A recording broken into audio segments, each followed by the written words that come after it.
Hello there, my name is Bruce from Brankus Creations, and I would like to say hello to you on this lovely sunny Sunday here in Sydney.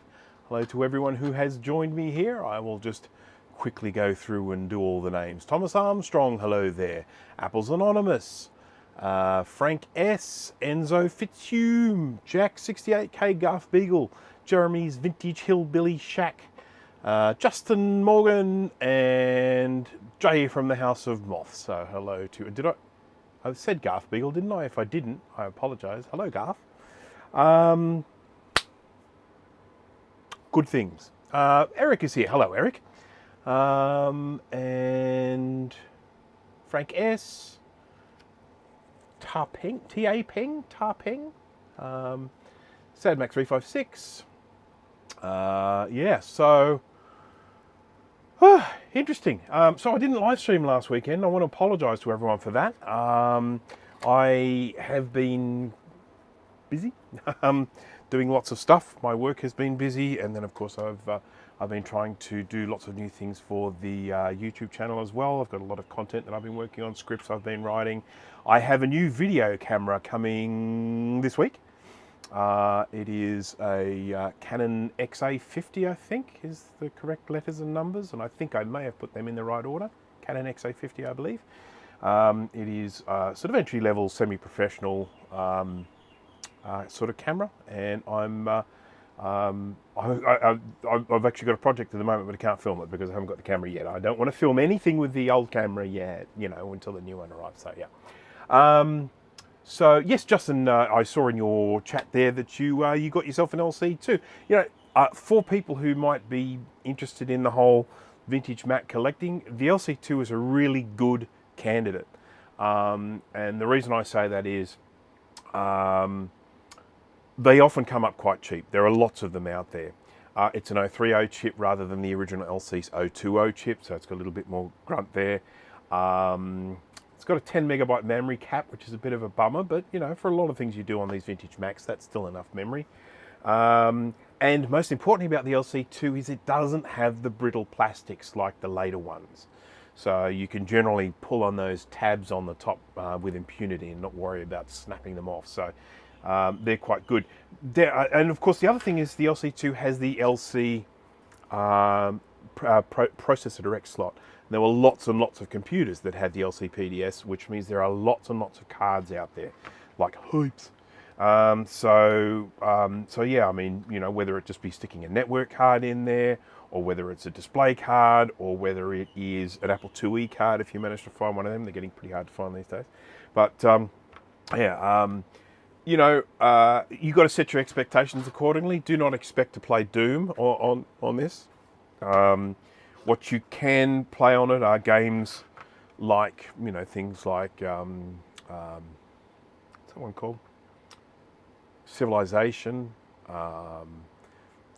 If you have a CD-ROM, you might even be able to play Myst on this, but I'm not sure. You probably need an 040 for that. But yeah, I mean, so LC2, really good one to have in the collection. So, but of course they do need recapping, and they have a dizzying quantity of caps on the board. So let me just check on this chat because I haven't been looking at it. But someone mentioned something about a no chook stream either. No, but if anyone would like to see the chickens, they are just here. Well, there's a couple anyway. Oh, it's frozen. Do you know why it's frozen? Because I bumped the the little networky thing on my way in here. So there we go. Now they're moving. Now we can just see pigeons. Oh no, there's some chickens. There's 1, 2, 3, 4. At least 4 chickens in the frame there. So yeah, there we go. There's some chickens. Have a feasting your eyes on the chickens. Back to me. If it can't play UT, it's useless. Yes, many would say that. but I'm not really much of a UT player, so yeah. LC2 case to house my LC475 system. That's a very sensible thing to do, Garth, I've got to say, because they are a much sturdier case. Right, so I've just got it. Patrick Pitts, hello there. Apology for not streaming last week. Not accepted. We demand 2 streams to make up for it. Maybe this one will just be extra long. It probably won't be. Sorry. Luke F, hello there. Just got to make sure I'm keeping an eye on this chat. Jonathan J, hello. Wolfenstein 3D. You know what? You can play Wolfenstein 3D on an LC2, but it is not the best experience. First of all, you've got to shrink that window right down. But yeah, it's a bit rough, I have to say. So, but you can do it. You definitely can do it. I from my perspective, being someone who really enjoys games like, I think you can probably even play the original Warcraft on this, but you do, I think, need to have a CD, because I think it actually asks you to put the CD in order to run the game. I think it will only run off the original CD. So that's the original Warcraft 1 sort of thing. I think that will play on this. Warlords, if you haven't played it, it's a good fun game. That's one that you can chew up hours playing Warlords. And then, of course, Civilization. I love that game. Love it. Steve is here. Hello there, Steve. Secret stream. What the hell, man? It wasn't actually meant to be a secret. Because obviously, if you're subscribed, you should theoretically get a notification from YouTube. But I was worried about upsetting someone else that might be streaming at this time. There's someone else streaming at this time, and I thought if I just dump this in the group chat, he might get stinky about it. So I didn't put it in the group chat. So, yeah. As I've said many times before, when it comes to live streaming, I only have relatively limited windows to do it, and often I end up streaming at the same time as other people, and I don't want to get anyone upset. So yeah, my mum used to love Warlords on the 2600. What's a 2600? That's no Mac. LC3's bus memory isn't crippled like the LC2 Look, Garth, you won't get any argument from me if we're talking about, sort of the LC3 to me is a great Mac. It really is. The downside with the LC3 is the case plastics. And of course, the other thing with the LC3 is it's just a speed bump from this one, really. Yes, I know it uses different RAM and bus and all that, but it is kind of just a speed bump from this. It's still an 030. If it comes to sort of opening up the range of games you can play, it's better if you can jump up to an 040 machine. So now, Ryan Joffrey, did I say hello to you? If not, hello. Oh, Atari 2600. There you go. Mike already blew up his iMac and stopped. What when you say he blew it up, is in it stopped working? Because everything, last I checked, everything seemed to be going fine, apart from his audio. But yeah. LC2 has 32-bit 030 on a 16-bit bus. LC3 has 030 on a 32-bit bus. Yes. Yep, you won't get any argument from me. The LC3 is good. But interestingly enough, the LC3 seems to be rarer than the LC2 to get hold of, certainly around here. So if it comes from a collecting point of view, you might struggle to find an LC3. But anyhow, or you might, I shouldn't say struggle to find, they might be harder to find or more expensive than an LC2. LC2 you can generally pick up pretty cheap. He killed the display cable or something. Oh dear. Oh dear. I know how that can happen working with those. Yep. Here is the remainder of a blue SCSI, which I destroyed the other day. I didn't mean to destroy it, but I did destroy it. Okay, so a couple of things. I have been chatting to my good friends over at Amtech, and they are going to be sending me some more samples of some new products they've got, so I'm really looking forward to that. And of course, we'll do a video on that when that arrives. For anyone who hasn't been following the various flux saga going on with Amtech, the short story is that the company had been selling Amtech products for many, many years, and they were actually selling a product with the wrong formula. They were essentially, they had Formula A and they were badging it as Formula B. Now, what ended up happening is a company that ended up taking over the Amtech name, and they started selling things correctly. Product A is labelled as Product A, Product B is labelled as Product B. But more importantly, they have then also brought out Product C, and now D and E and F and all that sort of stuff.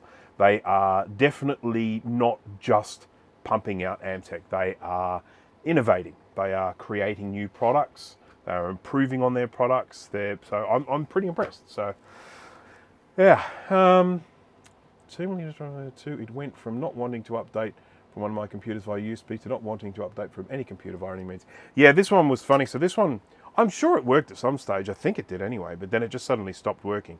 Just completely stopped. I mean, not even blinking light on the thing. You know, you would switch it on and the light would just come on solid. Have no SD card in there, lights on solid. It's not even flashing. Then I tried to update the firmware and it just wouldn't do it. Actually, no, that's a lie. It would do it. It would go through the process, but then it would just still be exactly the same. So I went to go remove the blue pill, and I was just going to replace it with a new blue pill, but I kind of killed this board and damaged a bunch of traces while trying to get that blue pill off. I think I soldered them on way too well. Anyhow. You should have seen how cross I was by the time I got to the end. Very, very cross. So yeah, good stuff coming up with Amtech. That's happening soon. I've got a new project underway at the moment. I've got all the parts for it. I'm just going to basically have to film it and do it and all that sort of stuff. It could take quite some time for me to do, but it should be a doozy when it's ready. So really looking forward to that. Looking forward to getting into it. Looking forward to getting in and filming it. And I think it's also a video that will have quite a lot of interest. So I think a lot of people will be watching it. Socket the blue pill in the future. No, I'm not going to spend money on another component when I make virtually nothing from selling these. When I sell these, there is virtually no profit whatsoever.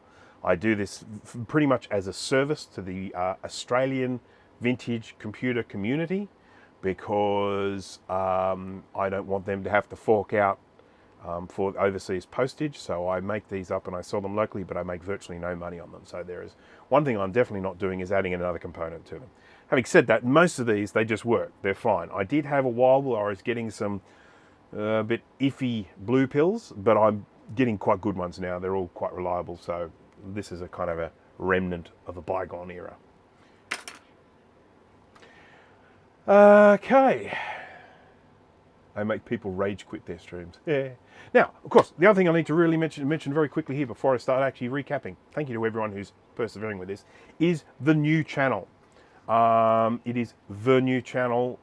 It is a channel that we have, that is, when I say we, that's me, it is Jay, and it is Dana. Dana does stuff. Dana does actually do stuff now. And the channel is called Startup Disk is Full. I am going to put a link to the channel in the comments now, and I would invite folks to check it out and subscribe if you haven't. Even if you don't like the channel, please subscribe just to offer support for people starting up a new thing. We have hit 50 subscribers. We have done 2 episodes. It is a tech chat. So anyone who might have seen me or Jay or Dana on the Mac Yak show, you'll know that it is a chat show, a live chat show that is done, and we talk about Mac stuff. This is a pre-recorded chat, and it is just a broader tech chat. The first one we talked about electricity consumption, electricity to the home, that sort of stuff, trying to save money on electricity. The second one we talked about security, and that was meant to be a broader security thing, but we ended up talking for so long we had to call that one part 1, and probably going to do another security episode later on where we talk about other aspects of computer security, mainly cyber security, so computer security, passwords, that sort of stuff. So Reed Reinfeld, hello. So it's so much better than what you're currently watching. How dare you, sir? Now, if anyone, feel free to watch those shows, leave comments. We are basically, we are open to any comments or criticisms that you may have about the show. other than it's boring, because that's just impossible to even imagine. We are going to be doing another show. I think we should have another one coming out early, not the week coming up, but the week after. So in about sort of 7-8 days time, there should be another episode coming out. And we will have a special guest on that. And here is the important thing. When we hit 100 subscribers, we are going to do a live show. So if you want to see that live show, and we're going to do that with the live chat and everything, if you want to see that live show, you better subscribe to make sure we get to 100. Tell your friends. Tell them to tell their friends and their friends, and make sure that everyone is subscribing to it, even people who hate us. Get them all to subscribe so that we can do that live show. Chris Wilkinson, hello there. Remember the Kaiweets yeah, well, I will. I should bring that out now. This is the Kaiweets KM601 digital multimeter, which is a fantastic multimeter. Lot of multimeter for a budget price. Have a look at some of these features. Look at it. By gum. Yeah, so I would highly recommend that you grab yourself one of these if you're after a multimeter, and I would also recommend, if you're going to do that, look for the link down in the description. You'll find there is a discount code there, and if you use that discount code, I think you get 15% off the price of it. So if you haven't got one, grab one. Right, so I should also mention my other channel sponsor, which is Clean My Mac X. Fantastic product. If you are a Mac user, if you're not a Mac user, it's not much used to.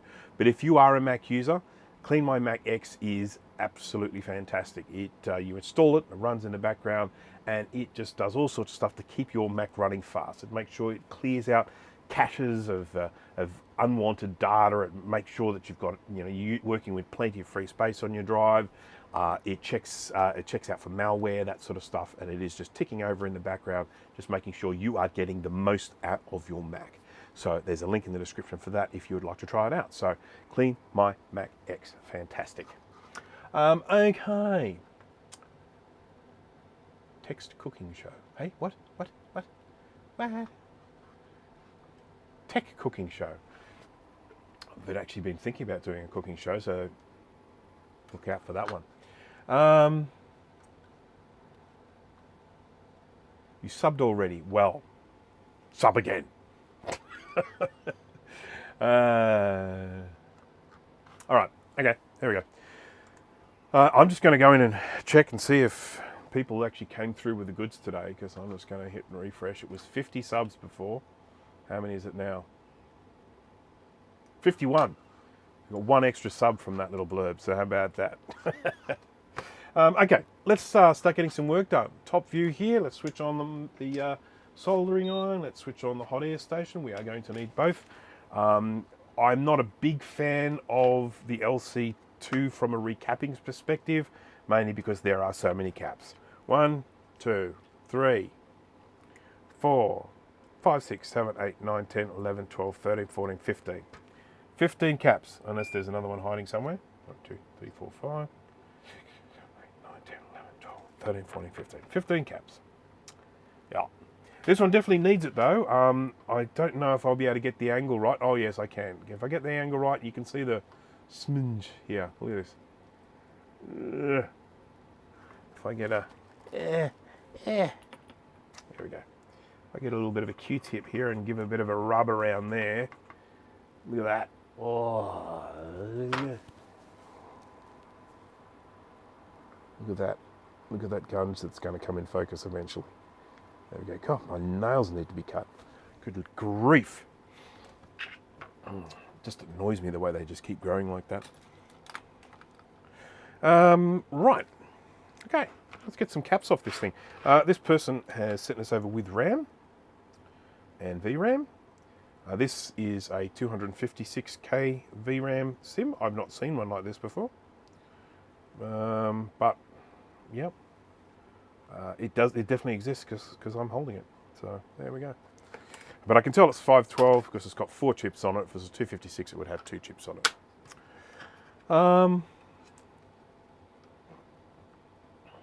some of those caps to the PDS slot and that SMT component above it. Yep. Not going to get any argument from me there, Justin. I am in complete agreement with that. Lots and lots of caps hiding around plastic. And of course, here's another problem. It uses these old SIM slots that have the plastic little clips on the side, and they are just so easy to break.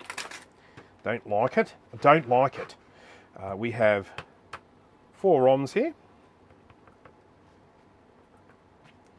Yeah. And that. This is a bloody LC1.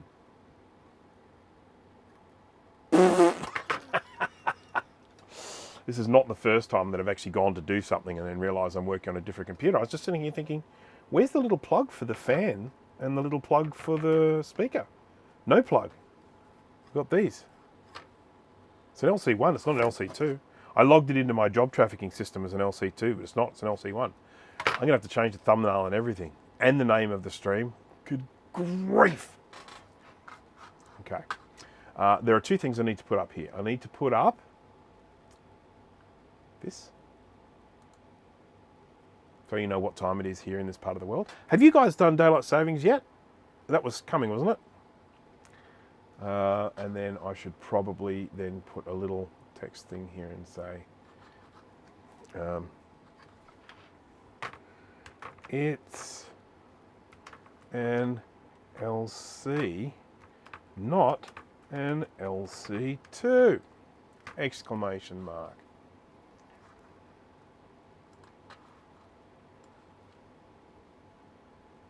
There we go. Yeah, we've got a little reminder there of my stupidity. Their stupidity. So, all that stuff I was saying before about the LC2 is still true. Now let's talk about how horrible the LC1 is. What I like about the LC1 is the fact that it can be set up with 2 floppies or a floppy and a hard drive. The case has a little thingy, 2 slots at the front, and you can have one filled in. Now, I saw this. Who out there has heard of K Kober? He's quite active on the sort of vintage computer world. He's a very smart cookie, and by all accounts, an incredibly lovely person as well. I was looking at he did a photo of his LC, and he had it set up with 2 floppies. But then what he did is he tucked in behind the floppy drive. He tucked in a little blue SCSI connected up to this. So he had a blue SCSI there. So I think he had it like this or something like that. Something like that with a little connector or a Rooney thingy, something like that. Or maybe he did it like that. But anyhow, he tucked the little blue SCSI down behind the floppy drive. So he ended up setting this up so it was a dual floppy, and then it had a hard drive as well. And I thought, that is cool. I thought that's just the coolest thing. So I am intending to do that with my own LC, because I do have an LC with the 2 thingies, so I can stick a floppy drive in there and I'll tuck a little blue SCSI in there. So Garth, are you going? What the hell, Garth? Okay, see ya. Thanks for joining. You get another hour in the USA. Yep.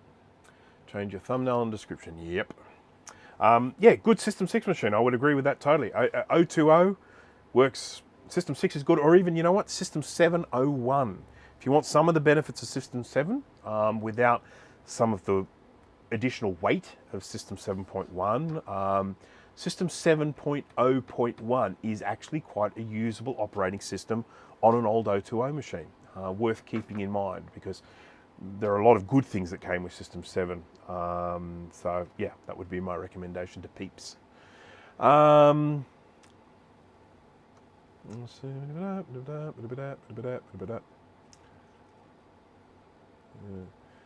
So yeah, anyhow, the whole good thing about the daylight savings change in the US is it makes it a little bit easier for me, because I can do a live stream a little bit later here, but it'll still be the same time over there. It just makes it a little bit easier for me, because in particular on the weekend, I like to sleep in on Sundays. Right, let's get some caps off this. Let's get some caps off this LC, not LC2. Going to get my little heat shield, which is a little blade from a one of these thingies. Thingies. Blade like that. one of those blades, and I want to try and get these caps off without damaging this serial number, because I really like to maintain the serial number. So we'll try. This is a sound chip here. Sound chip is a bit of a bugger because it's right next to all these caps, and it's very common to lose sound on these things. So, may I share a link for those that want to replace their RAM slots? As long as I don't have to do anything, you're welcome to. Okay. Righty. Oh, that's not good. It's going to melt. There we go. All right. Righty. All right, let's start getting some of these caps off without melting anything, hopefully. Oh, there's some punch coming from this right now. No, that's not going to work. It's going to work. It's going to work. That's better.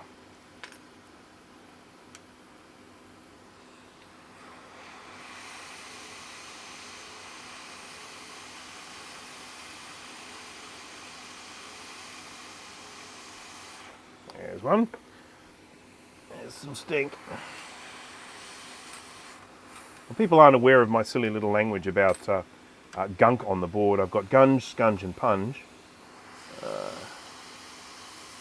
I can't remember which is which now. I've forgotten myself, but I think it's scunge is moist, gunge is dry, punge is smelly. I thought to myself the other day, you know what, I'm going to go get the domain name scunge.com. I'll go buy it. No one will have that. And then it just came up and it said, this is a top quality domain name or something like that. It'll cost you $11,000 if you want it. Okay.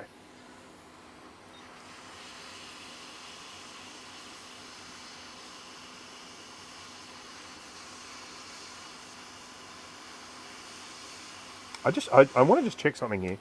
Did I actually put the wrong thing into my job ticketing system, or am I working on the wrong board? Either is possible.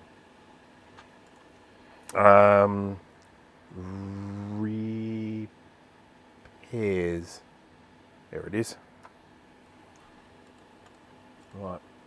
Let's have a look. Because I take photos whenever I log things into the system. I take photos of the product, and so I can look at the photos and see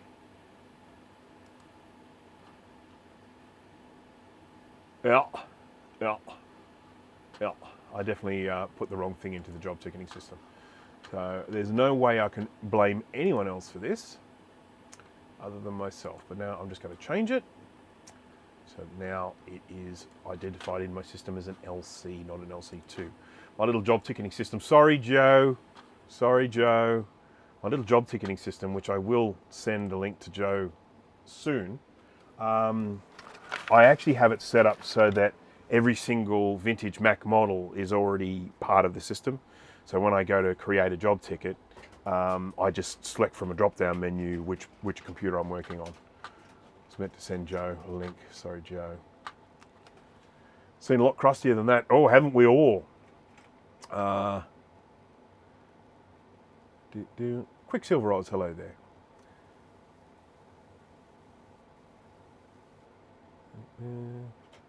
Order some dual SIM slots from PEC connectors. There was one place that I tried to buy some stuff from, and they were just like, it's like, yeah, I want to buy some stuff. Do you ship to Australia? And like, yeah, minimum order like $800 or something stupid. It's like, are you serious? I mean, this is 2022, you know, international delivery is not some sort of weird, mysterious thing.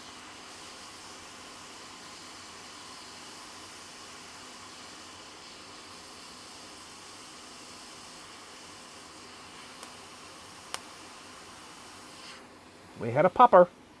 When I have little groups like that, 3 caps in a row, I try and take them off all at the same time, because when the hot air station starts heating the board up, it makes the other ones go So, hello to anyone who is a new viewer, by the way. I should always shout out to people who are new viewers. I do forget to acknowledge them at times. So, hello to anyone who is watching for the first time. If you are watching today because you have seen perhaps my soldering videos or my ultrasonic cleaner videos, this is another thing that I do, which is I do vintage Mac repairs, and I do these as a live stream, and they're all just based around fun and community. We all get together here and have a bit of fun. So, but I also welcome any questions you might have. You ask me anything. Ask away, and I'll do my best to answer it.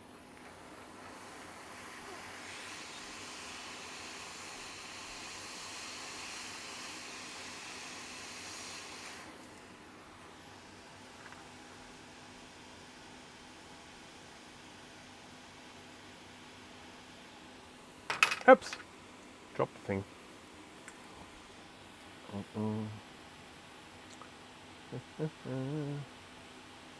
Minimum of $30 US now. Now the one that I was dealing with, it may not be them, it might be someone else. The one I was dealing with, their minimum was just obscene.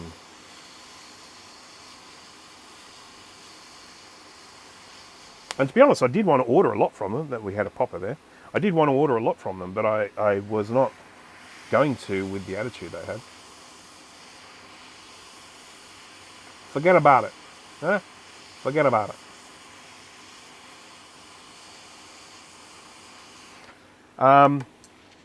Just want to bring to people's attention this little guy here.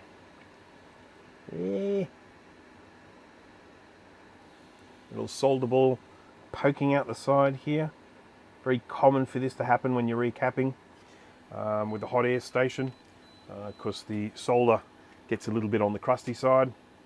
And then when you hit it with hot air station, the outside of it, the crusty part doesn't melt, but the inside melts, and then it pushes through, it squeezes through little balls through the crusty part. So just be wary when you're doing recapping with a hot air station. You might have to hunt down some stray solder balls.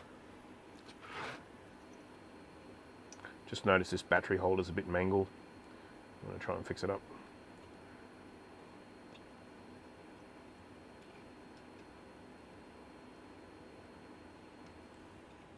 Yeah, that's a bit better. Nice. Do the thing with the thing. Eric is here. Hello there, Eric. Look what I'm wearing, Eric. You can't see it, of course, because look at the size of the camera. But I think you'll like this, Eric. There we go to there. And then I can lean forward a little bit, and you might be able to see my badge. Is my badge, the little badge that I have there. There we go. Well, Jacobs, hello there.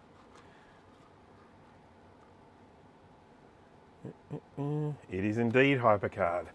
So I've been making a whole stack of these little badges, and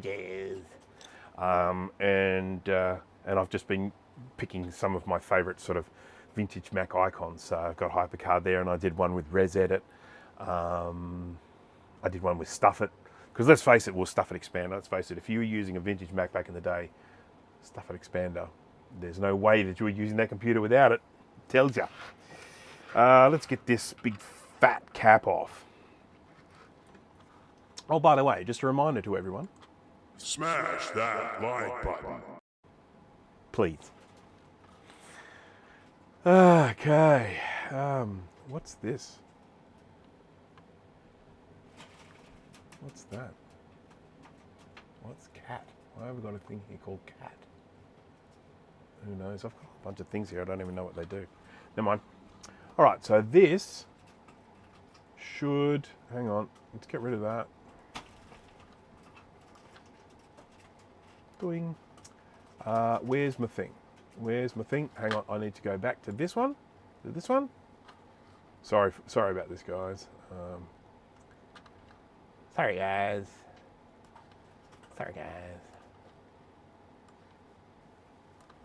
I don't even know what. That's so weird. I was in the scope view, wasn't I? Sorry, I'm trying to find top view. That's it. This software that I use has this rather annoying trait. Oh my goodness, there it is. this rather annoying trait that when you create something like this, it's an LC, not an LC2. When you create something like that, it becomes linked to the scene, not kind of a global thing. And then you have to change it into a global thing. So, yeah, sorry about that.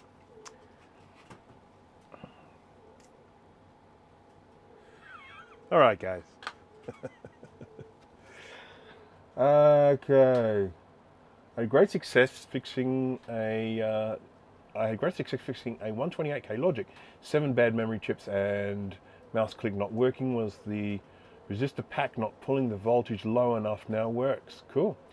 So isn't it interesting? So the little Bourne's resistors. I don't have a 128 here, but yeah, the little I know what you're talking about. Those little resistor packs up top. It's interesting. They don't. I didn't know that they failed that often, but yeah, obviously it did. What else? Yes, so a question for you, Will. When you replaced the RAM, did you put sockets in there so that you can swap them out easily in the future if they break? Just curious about that, because I socket, whenever I work on a 128K or a 512K, I always socket the RAM when I replace them. Oh my God, pigeons. Pigeons! Humping on the roof or something. Okay. Okay. Okay. Right. Okay, there we go.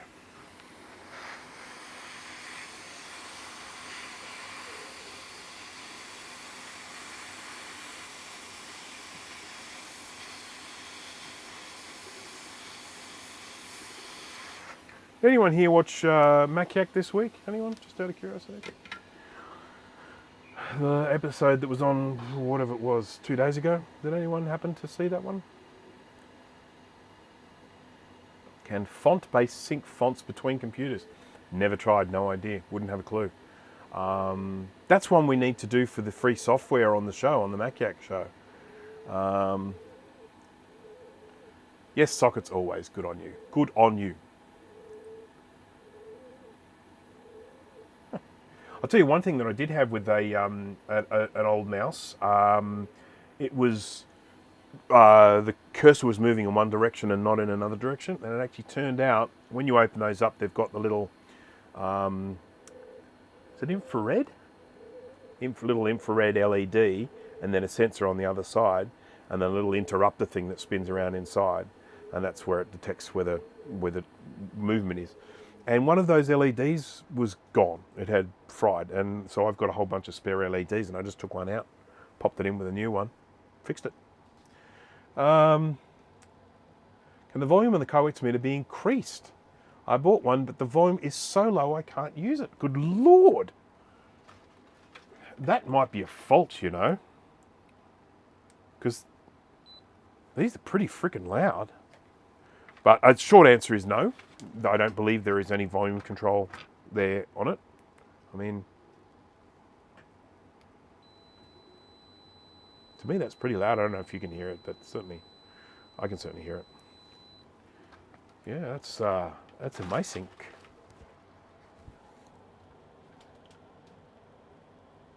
Mike by himself with this faulty mic, and you with not knowing you were live. Yes, someone watched it.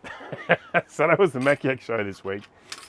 So I had this just before the show was, so I shouldn't say just before, 30 minutes before the show was about to start. Someone contacted me and said, hey, this thing isn't working, and it was really important to get it working, really important.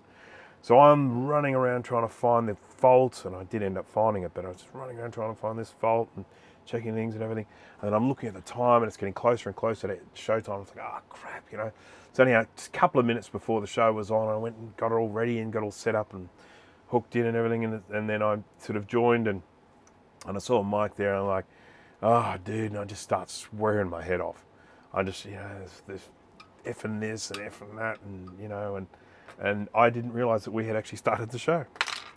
So go back and check that out if you like.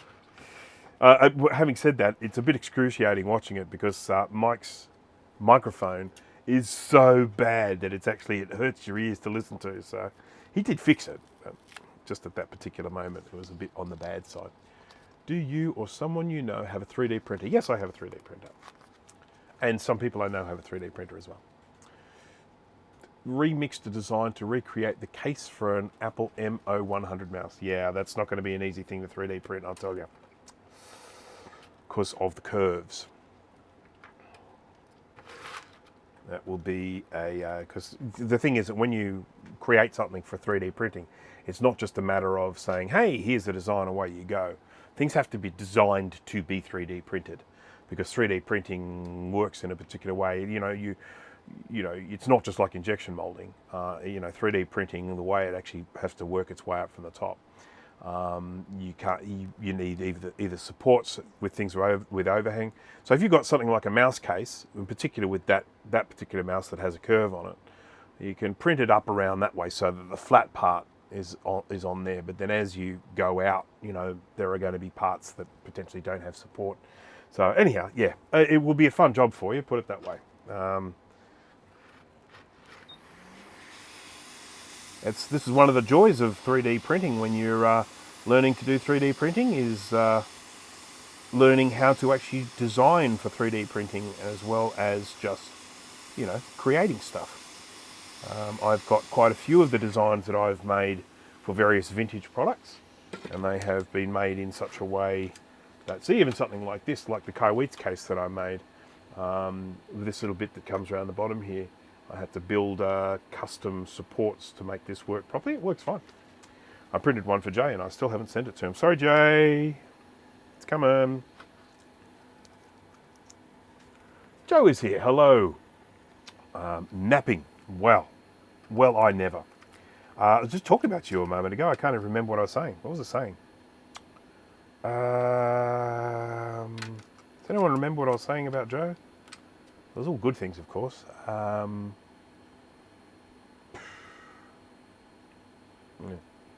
This century would be nice. Yeah, I will send it to you eventually, Jay. I promise. I'm actually doing a bunch of packing after this live stream. I've got a whole stack of boards here that I've repaired that need to be bundled up and sent out. PHP code. I love PHP code. It didn't have anything to do with PHP code, but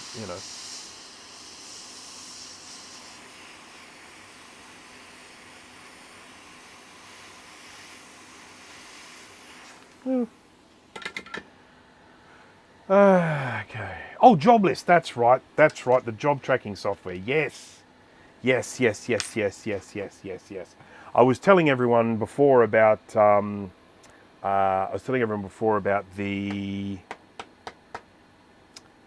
job tracking software that I use, because I have already in the databases every single vintage Mac model. So when I get a job in, when the computer arrives, I can just select which computer it is from drop-down menu of like, this is an LC or this is an LC2. And I was just explaining that in the live stream, and then I'm like, sorry, Joe. Sorry. I'll get you sorted. I will get you sorted. I have this issue at the moment of basically just committing to doing more than can be done by one person, but I don't have any staff. So I'm trying to just get by at the moment. It's not easy, I have to say. It's probably going to lead to a bit of burnout, but I really do need to get these things back to their owners, because it's just not fair on them to have them sitting here for all this time. The thing is, I can, when it comes to me packing up repairs, I can easily gobble up an entire day doing that. And on whatever that day that happens to be, I then have to say, okay, well, nothing else is going to get done but packing today. I'm not going to get any repairs done. I'm not going to get any YouTubes done. I'm not going to get any coding done. It's just going to be me sticking things in boxes. And that's sometimes a little bit hard to reconcile, in particular when people are like, oh, this code needs to be done, on a deadline. I had one come through the other day. It was a great one. I just landed on my desk and they're like, oh, this website, we need this website built. Oh, and by the way, it coincides with a full marketing push, so it needs to be live on Monday. And it's like, are you serious? Welcome to the Burnout Club, yes. Those, yeah, these. Look at these. Look at how yucky these are. This is definitely going to benefit from some time in the ultrasonic. Look at that. Look at green and yucky. Yeah, definitely need to ultrasonic this. I think they'll come up all right after ultrasonic, but yeah, this one definitely needs plenty of time in the ultrasonic. Just going to do this. It will be better for me. And what's better for me is better for you guys.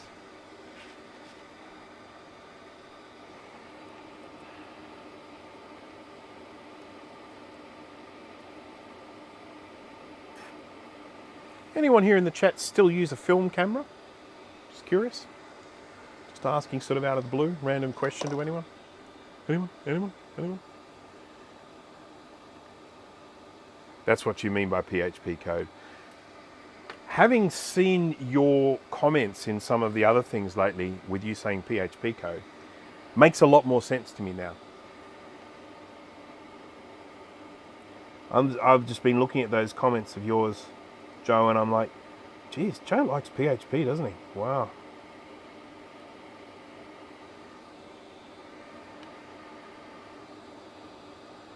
Whoa. Wow. So, Joe, what I'm actually going to do is I'm going to host it on my own host and just send you a link and a login to use it. I'll call it something like JCM something. I don't know. I'll call it something. And I will then just send you the link and login credentials so that you can use it. And then I will... and then you can just have a fiddle, and if you're happy with it, I can then just give you the code. The only downside is that I haven't built it with any sort of automatic update, so if I make an update to the code, I'll need to send it to you and you'll need to replace the old code with the new code. So.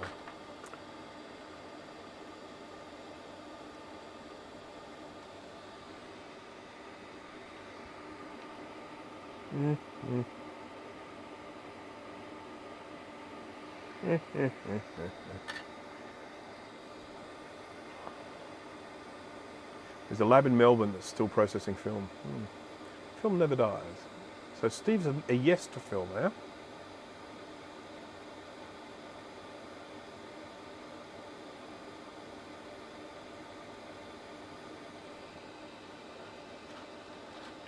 Just checking. Okay, all right. I think I'm all caught up on the chat. I don't think I missed anything. If you've asked me something and I haven't answered it, you might need to ask it again, because I believe I'm all caught up on the chat. We're going to clean up all of these pads. You can see all these pads in it. Well, not too bad. They've got some crusty stuff on them, and they need to not be crusty, because when we stick new components on, those new components need to go onto nice, clean, shiny pads. That's just how it works. They stick better. It's one of the things with soldering, and I think it's one of the things that people probably don't understand when they get started with soldering, is things need to be clean in order for things to solder. If someone is saying, I'm trying to solder but it just won't stick, well, there are a couple of reasons for that, well, several reasons for that. It could either be you don't have enough heat, so in other words what you're soldering to is not hot enough. It could be that your solder has oxidized and you don't have enough flux where you're actually trying to stick the solder. Or it could be that what you're soldering onto is dirty.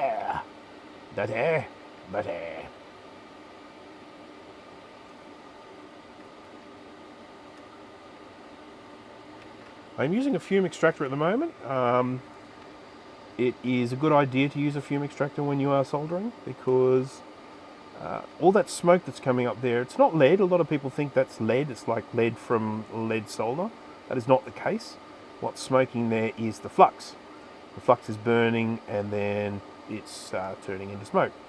And it's not good for you. Not good to be breathing that sort of stuff in. Let's face it, you really shouldn't be breathing any sort of smoke in. It's just not good for you. And I say this as someone who used to be a smoker in his younger years. I gave up many years ago, but I did used to smoke cigarettes. I enjoyed it very, very much, and if it wasn't for the fact that it was killing me, I'd probably still be doing it. Oops, I missed two.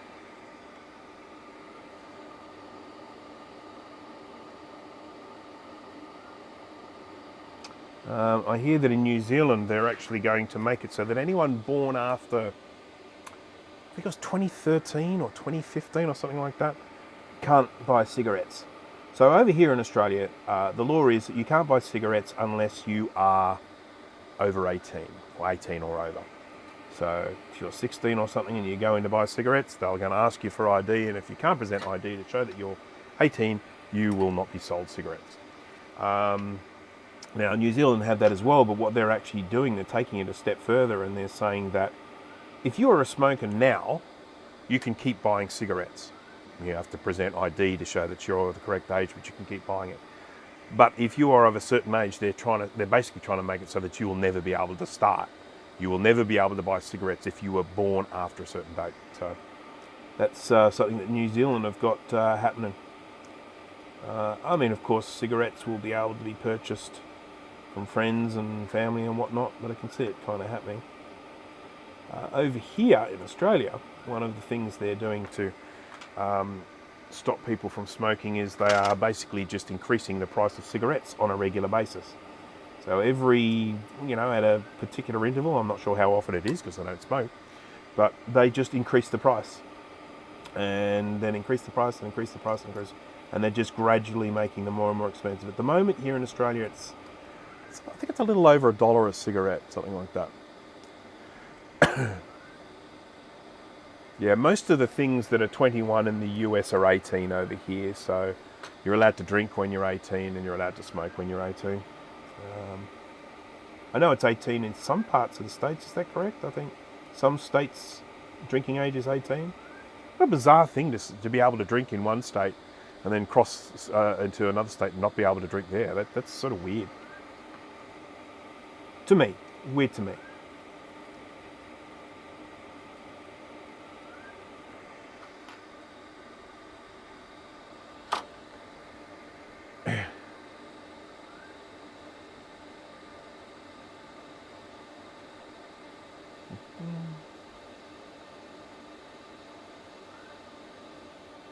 Scrub the board with IPA.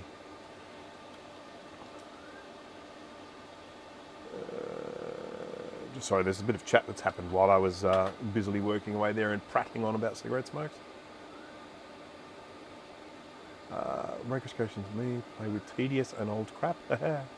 I just quick mention to Steve Mac84 brought out a video. I think was it just today or last night or something like that about what's the thing called? Stream something. Can't remember, and it's an interesting little device. It's a device that you can kind of plug into, I guess you plug into your, what would you call it, cable unit or something, and it will broadcast your own TV, and so that you can watch it anywhere. You can watch it on your phone or on a computer or whatever. I sort of have that with my free-to-air TV here at the moment, but and so that video was just released. So don't do it now because you're watching me, but later on, please check it out.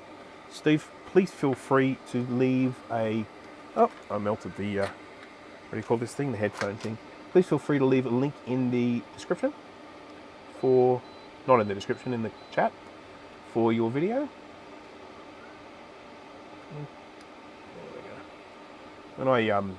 When I do melting by accident, I shave off the little blobby bits, and it generally makes it look a lot better. Whenever I melt something, it's usually hardly even noticeable when you're looking with the nude eye. It's only when you're looking under the microscope you can really see it. I don't make any guarantees with recapping that things don't get melted. We're using hot things that melt stuff. I generally say I try as hard as I can not to melt things, but it can happen. If I really do a gutser on it, if I really make a mess of it, which is pretty damn rare these days, And if I really make a mess, I'll sometimes swap over a component from one of my own boards. Now, did I recently say... Smash that like button. Please? I noticed that there's like 19 likes and 28 viewers, so...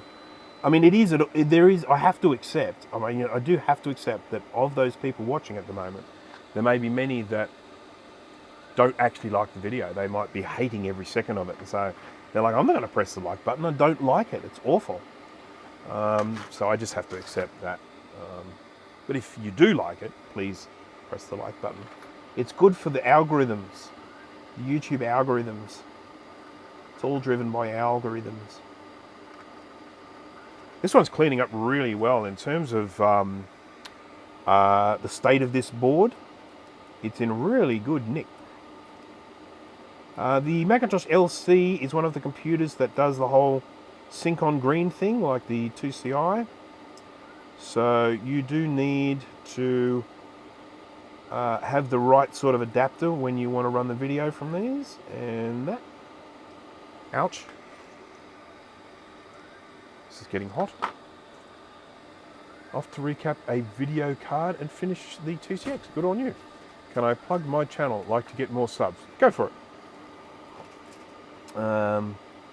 You might have to just describe it, or because if you actually try and post a link in there to your channel, you won't be able to unless you're a mod. So you might have to just put in like the name of it or something like that and get them to search for it. So sorry, that's just how it works with the YouTubes. Okay, so we have cleaned up all of these parts. I love the 2CX, by the way, so it's definitely one of my favorite computers.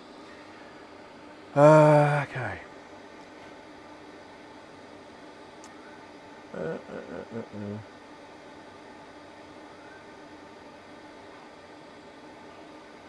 Yeah, over here, when cable TV first came out, it started with one single provider, and that was it was probably mid-90s, something like that.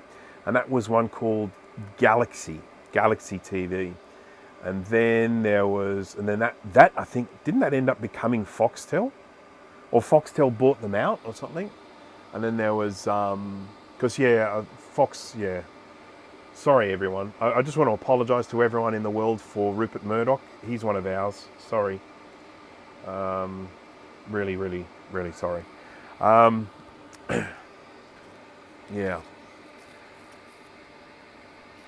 I mean, it's yeah. Sorry.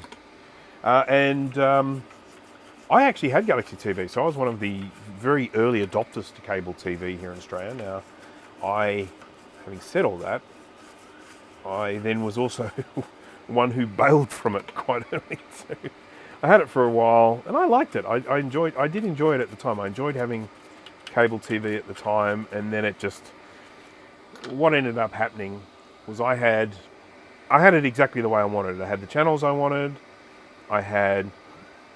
The price wasn't too bad. And then what they ended up doing was they ended up restructuring it. They would say, you're on a new plan now and it's cheaper. Oh, but by the way, we're taking like 8 channels away from you and putting them in a separate package. So if you want to have all the channels you have now have to buy a second package. And then eventually it was you have to buy a third package. So for me to have all the channels I wanted, I literally had to pay the absolute top dollar because I wanted this channel and this channel and this channel. But they split those ones off into separate packages, and I was just like, no, you've lost me. Sorry, guys, bye. And of course, nowadays it's all streaming.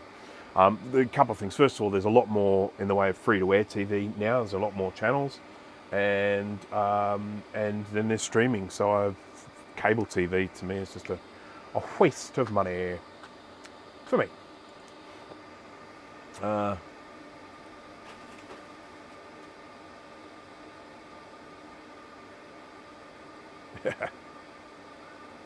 Vision. There was another one too. There was called Oz TV or something like that. I can't remember. This is a really early days. Yeah, but one of the big problems in Australia is the population is relatively small, but it's also very spread out. So the cost of setting up a cable network is extremely expensive because you've got to outlay all of this cable over a very large area where there actually aren't that many people. So it costs a huge amount of money to set up a cable network. And then you've got this situation where it's difficult to get a return because there aren't actually that many people using it. So I accept that it was a bit of a challenge, but and that was one of the reasons why they kept upping the price, because they weren't making money from it. Let's get some caps. If I can find them. There we are, tantalums. I think I'm running a little low on caps, so I'll probably need to order some more. I generally get my caps from either Mouser or from DigiKey. I usually just do a little bit of a price check, and then it also depends on availability. Getting some of the caps that I want has been quite difficult lately. There have been problems with stock and stuff like that. So yeah. Guess what one does when one needs to know where caps go on a board? Tell you what one does. One gets a recapping guide. Recapamac.com.au. That's what one does. I'm going to just bring it up on the screen here. Recapamac.com.au. And then we're going to go to this, and then I'm going to do this. Does that work? Can you guys see the website? Here it is. Here it is. Now selling Blue Scuzzy and Zulu Scuzzy to Australian customers. Check out our store. There's the store. Look at these things. Look at these things that I sell.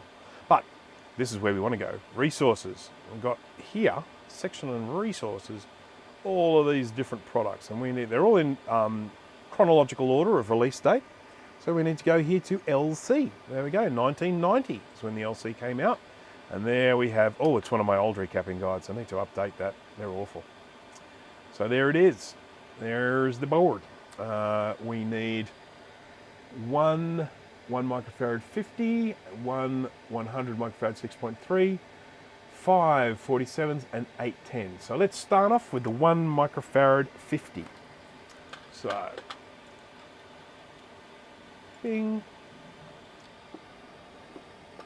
Ozstar, that was it, yep.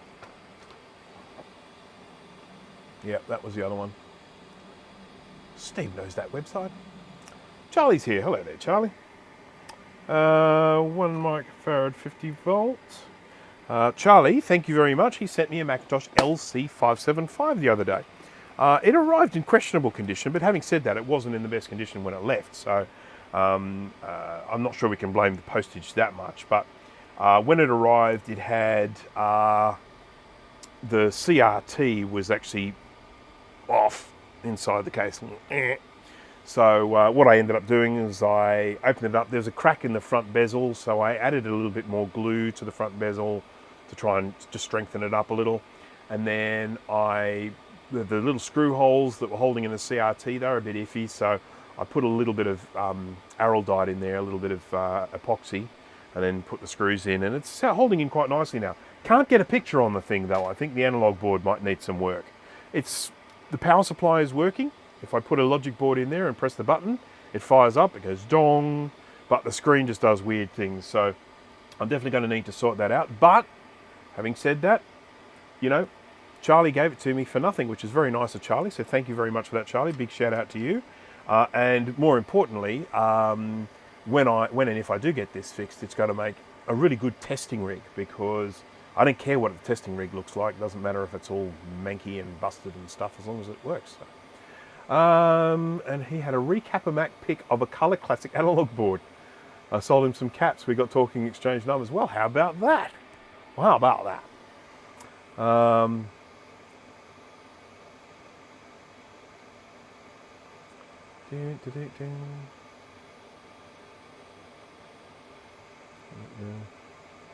I do have a spare CRT if you need it. Thank you, no I don't. It's all, I mean, the CRT is fine. It's the analog board, which is, and it's got a vacuum. It's doing what it should do. It's just it's not displaying an image on screen. And I've even twiddled with all the the little knobs at the back, and they have an impact. They do actually, like if I'm changing the width or the height, it does actually change the width of the height. It's just not displaying a proper signal at the moment. So I probably need to recap it, but I'm not sure if I had the energy right now.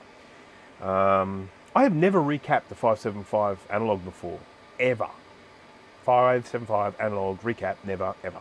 So this will be my first. I should probably take photos of it, shouldn't I?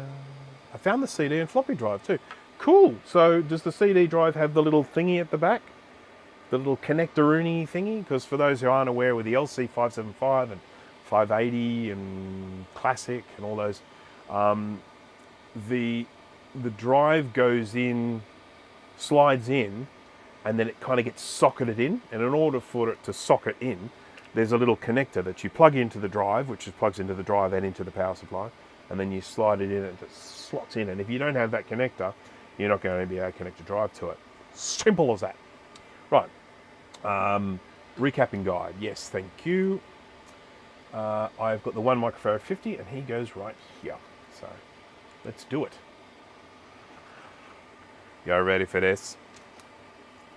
Bam, bam, bam, bam, bam, bam, bam, bam. Yeah, bam, bam, bam, bam, bam. Bam, bam, bam, bam, bam, bam, bam, bam. Let's go back to a microscope view.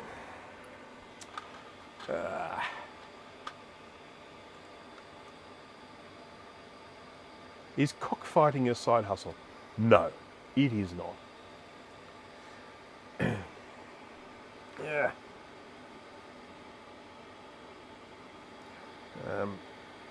I only have chickens. I don't have any roosters, so no cocks for fighting. You can see my chickens there, or some of them, and you can see pigeons getting into the feeder. I don't think there's any food in that feeder, so I don't know what they're doing in there. I hate those pigeons. I really hate those pigeons. Oh, how are we doing? We've been going for about an hour now. So, if you've been watching all that time, you should now have a fairly good idea of what I do on this show. Okay, so this is a tantalum capacitor. It has a stripe. Stripe indicates positive. Got a nice clear indication of where positive is here because we've got a plus sign screen printed on the board. Simple.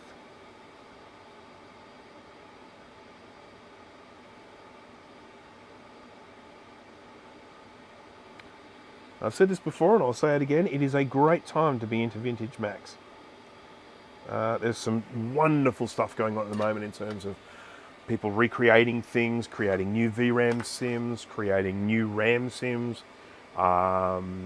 people replicating boards like the SC, the Classic, the SE30, SCSI emulators like your Blue SCSI and your Zulu SCSI and your Ra SCSI and your the other one, Mac SD or something like that it's called, which I've never tried.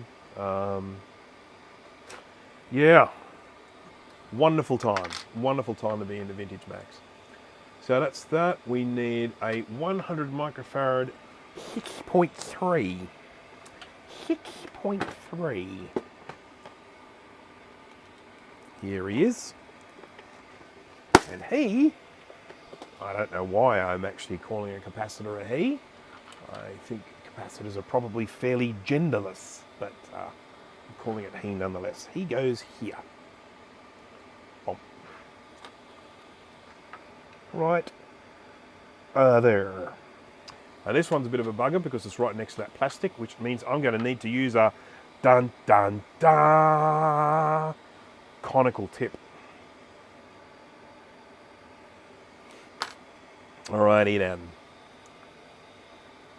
1-bit fever dreams. Hello there.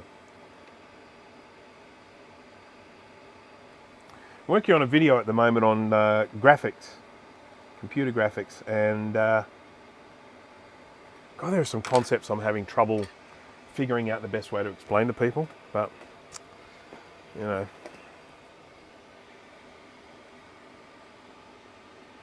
Try and explain to someone that DPI becomes irrelevant if someone asks for an image size in pixels. Because there are times when someone sends me, I say, someone sends me an image, you know, It's like, yeah, it's not high resolution enough. And then they just change the kind of output resolution, which makes absolutely no difference to the image itself. It's kind of hard to explain. I'm working on it at the moment. I'll figure something out. Okay, so I'm grabbing my little bent conical tip here. I know that Jay's not watching at the moment, because if he was, he'd be having a whinge at me using a conical tip. He does not like conical tips at all. So he's gone to bed or something.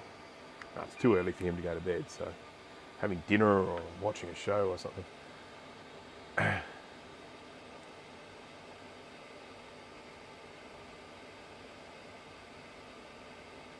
Do you raise your chickens for the eggs? Yes. I really like fresh eggs, so I have chickens for that reason. Okay, so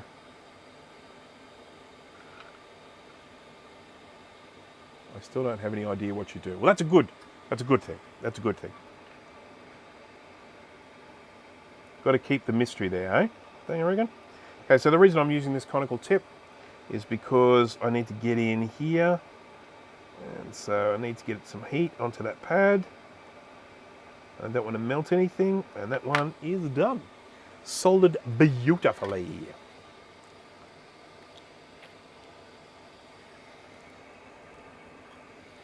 What do you feed the chickens? Oh, I feed chicken food. No, in all truth, I have chicken food. I buy chicken food, premium chicken food.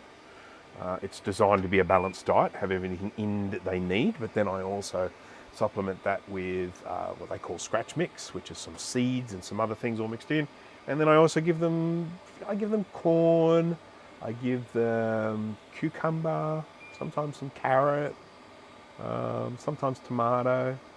So yeah, all sorts of stuff. Right, now we need some 47s, 5 of them to be precise. And most Mac computers, 47 is the main one you use, but on this particular computer, the most commonly used one is a 10 microfarad 16 volt. So let's get these in place. We've got 3 down the side there and 2 here. So we've got 1. Let's spin him around so that my brain can cope with this. So there.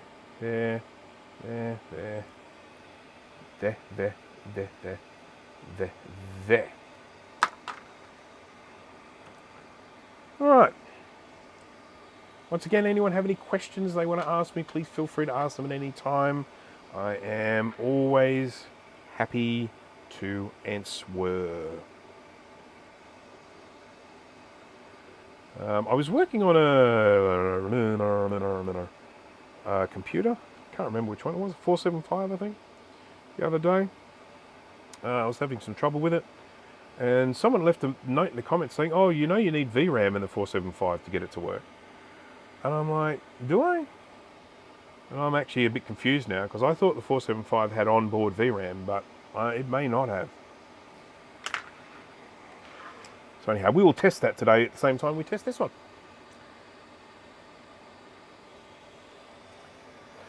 Can it power and energize without a video signal like most CRTs? Mine does nothing, so I'll investigate.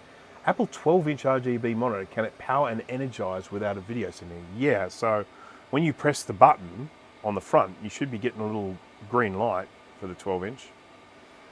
You should be getting a power light. And you probably get a degauss sound when you press the power button too. Yeah, I don't think they're that clever that they won't do anything without a video signal, but seriously, I could be wrong.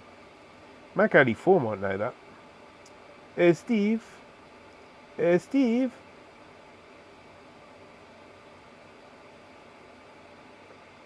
I have a friend, another friend called Steve. Obviously there is Steve Mac 84, who is my friend. But I have another friend called Steve, and he has some Spanish family, well, Spanish in-laws, I should say. And the funny thing is that when they pronounce his name, they always stick an E in front of it. They don't just say Steve, they go, hey Steve.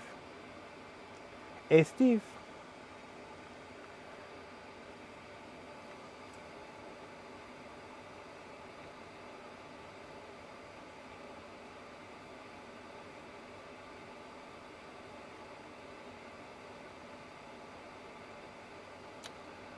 Do.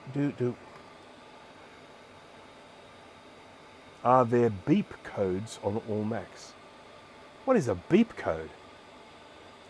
8 degrees C, that's cold. I don't like that at all. It's quite warm here at the moment. I've actually got the air conditioner on. It's not super hot, but I am in a metal shed which heats up when the sun hits it. And I'm also wearing totally inappropriate clothing for this weather. I have a singlet on.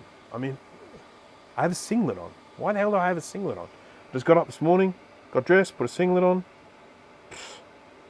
It is not singlet weather, not by a long shot. It is currently 24 degrees C in the shade.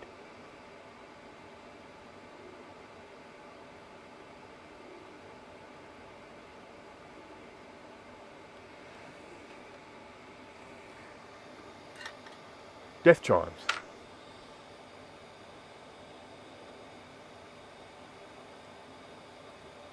Sad Mac, yeah, so...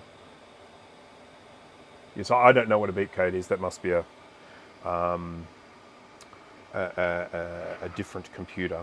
But yes, they do have, Macs do have sad Mac chimes, so they do a RAM test when they start up. And if they fail, you'll generally get a sad Mac chime, so...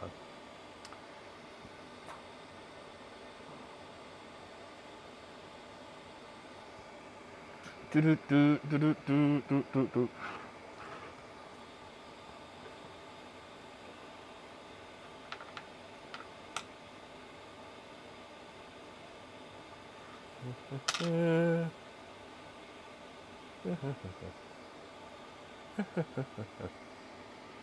think I have a 12-inch screen somewhere. I mean, they're not a very practical screen to use, but because they're so small, but they just go so nicely with those pizza boxes.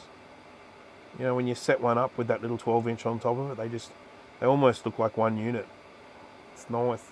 Oh yeah, it's nice, very nice. It's good. Yeah, it's nice.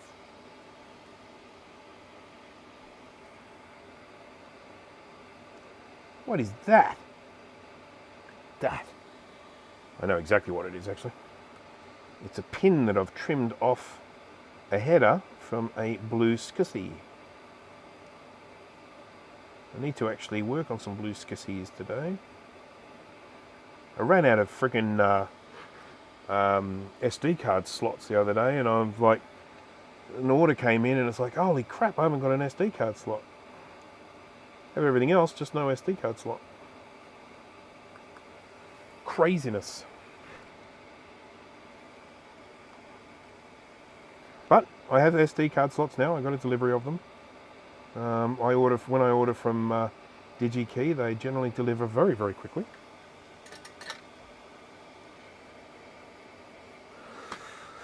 Blue SCSI PowerBook versions are back in stock. Excellent.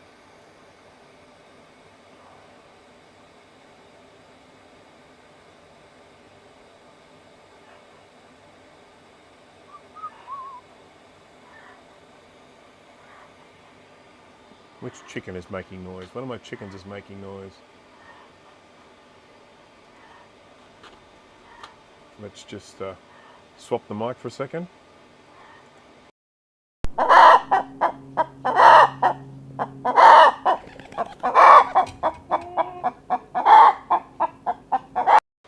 That looks like it was really loud, so sorry about that, folks, if I just blew your brains out with chicken noises.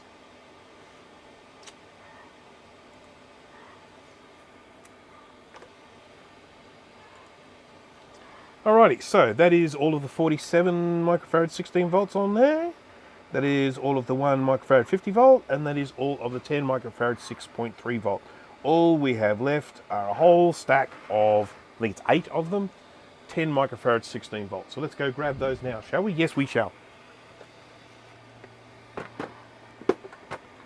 10 microfarad 16 volt. Nice little ones here, 8 of them. 1, 2, 3, 4.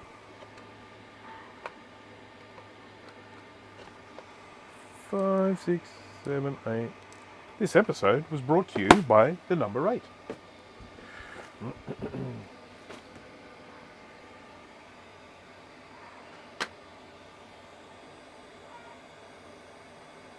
Thank you for that, Jane. Much appreciated. I was using what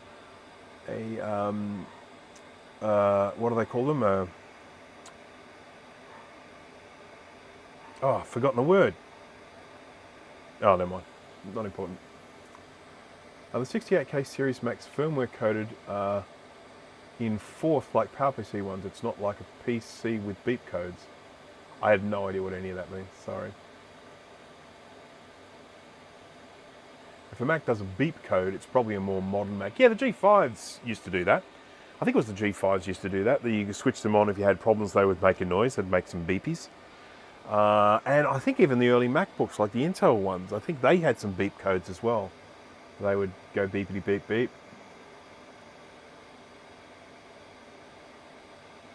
Eight caps. I have a soft spot for pizza box LCs and their accessories. Me too. I say this a lot of the time when I do these live streams. I'm doing the recapping on these, and then I start just imagining in my mind. Yeah, imagining in my mind. Where else does one imagine? How do you like that for a nice little redundant statement? So, I start imagining using them, playing a game or running an operating system, and then I'm all of a sudden like, oh, I want to play with these. I want to go and load up some games or whatever. I'm working on a video at the moment where I am going to do a little bit of B-roll using an old Mac. I'll probably end up using Quadra 700, I reckon. I'll try Quadra 700 if that's... I want to demonstrate something being really slow compared to working with modern computers. And so I'm just going to film one of the old Macs with the progress bar sliding across. And I maybe should use a 2CI, but Quadra 700 might work. We'll see. But as I say, if it's too fast... I remember when back in the 90s or whatever, when I used to work in pre-press and design, pre-press print design, that sort of stuff. Every now and again, I would, I'd get to go to an event or something like that, and people would have the latest and greatest computers there. And I remember the first thing I would always do if I was using a computer, like a faster computer, first thing I'd always do is open up an image and do a Gaussian blur and see how long it took. That was the bench test back then, was get an image and do a Gaussian blur and see how long you had to wait.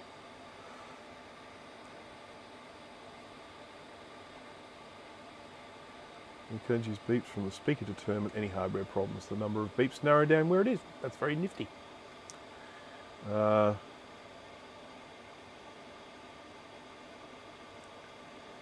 Cheaper, bought it LC475 from Japan, cheaper, in better condition than in the States. Wow, yeah.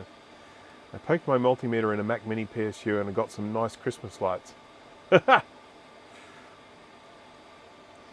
think it was trying to communicate with you there. How's your TV going? Steve's trying to fix the TV. We're trying to talk him into live streaming it.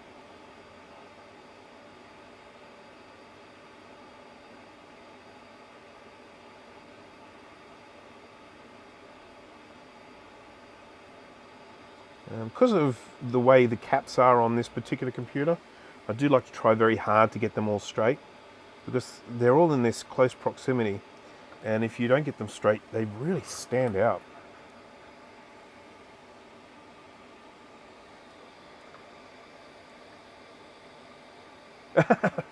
I'm laying the thermal camera at the worst time. What on earth is your brother doing with a thermal camera?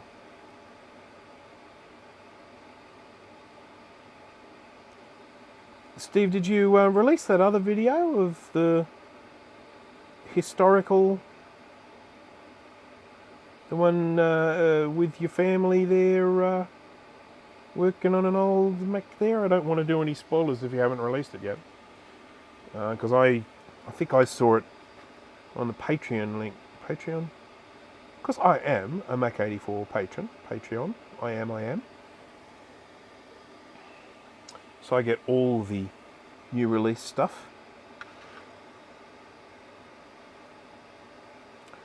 See, that's one of the things I do need to do. I want to give a shout out to my own Patreons. I'm going to give them a shout out, mention them by name in a moment. Oopsie. Haven't been giving them the greatest value lately because I haven't been doing many. Actually, I shouldn't say that. I have been doing some pre-recorded videos. I did one recently for. What did I do? I can't remember. Never mind. Have to look on my channel. It's in the featured videos.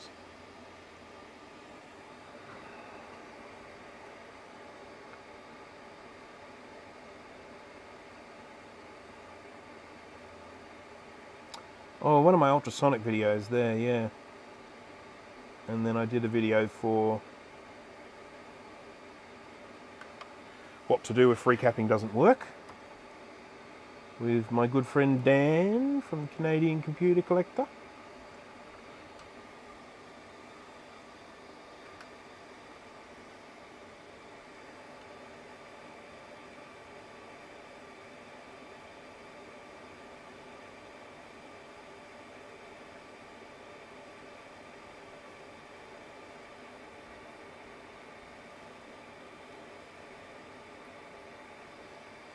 Doo-doo.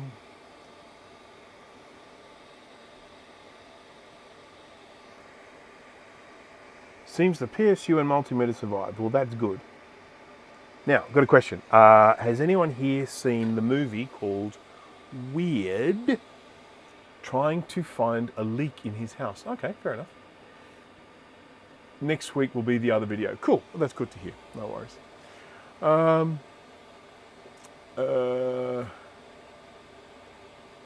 Got an empty case in Adelaide for $125, $125 US. Right, so has anyone seen the new movie on Weird Al Yankovic? The movie is called Weird, the Al Yankovic story. Has anyone here seen it? I'm going to try and avoid spoilers, and in case there's anyone who wants to see it. I'm just curious as to whether anyone has seen it, and just what their opinion is of the film, if they have seen it. No spoilers. Cool, no worries. I won't do any spoilers, but I am. It's almost impossible to talk about the film without spoilers. I can tell you that for sure. So,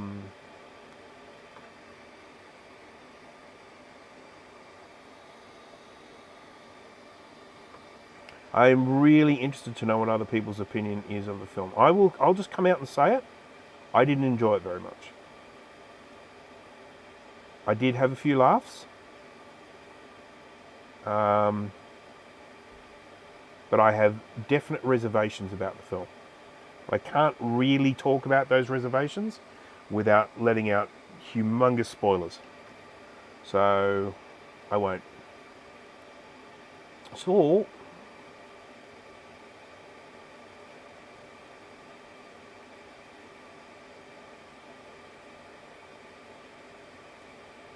geez, I tell you what, it is nice to be getting some warm, dry weather here. Dry-ish. We're supposed to have a little bit more rain coming tomorrow, but not much. But it's just been so wet here for so long. A day like today where the sun's out, it's like, yay!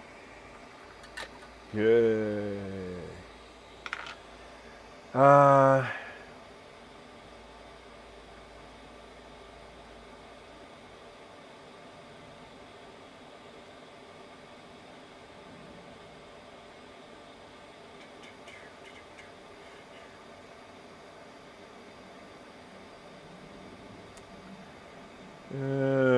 Sorry, just reading the chat. That's what happens. Boop to you, Joe. All right, I think we're all done. I think all the caps are in place. Just going to check my work, because that's what I do. I check my work. You have to check your work. Because if you don't check your work and then something goes wrong and then you start asking around and saying, hey, do you know why this isn't working? And then a little later on you then send a message back to that same person and say, oh, I put one of the caps on backwards. And that means that I end up thinking that that person is a bit of a dill for going to the lengths of asking me what the problem is before they'd even looked to see if they'd put the caps on the right way around.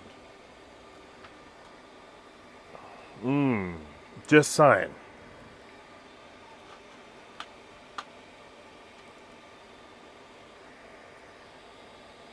I don't know what a CCNA is, angular momentum, sorry.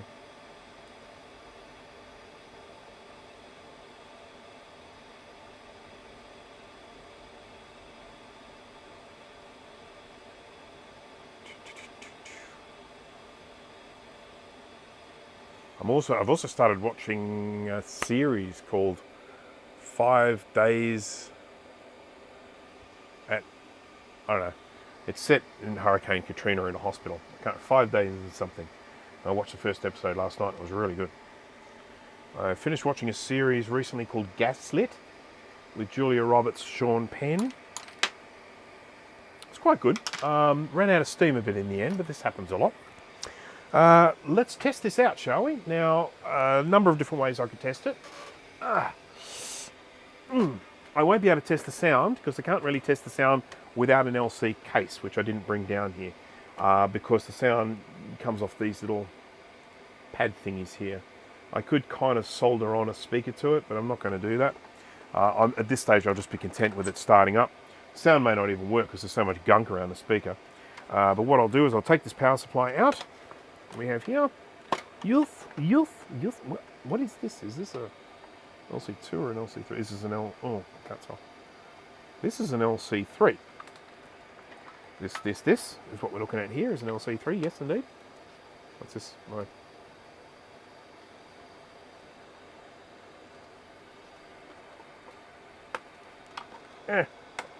Okay. Power supply. Need a good power supply if you're going to get this to test. So there we go, we'll put that there. Plug it in. Click-a-rooney. And then we'll get some RAM and VRAM plugged in here as well. Click. This is a customer's board. This isn't my own. I know I do sometimes do my own boards, but this is definitely a customer board. They only sent me the board. They didn't send me the rest of the case or the power supply. Actually, they might have sent me the power supply, but I have to check.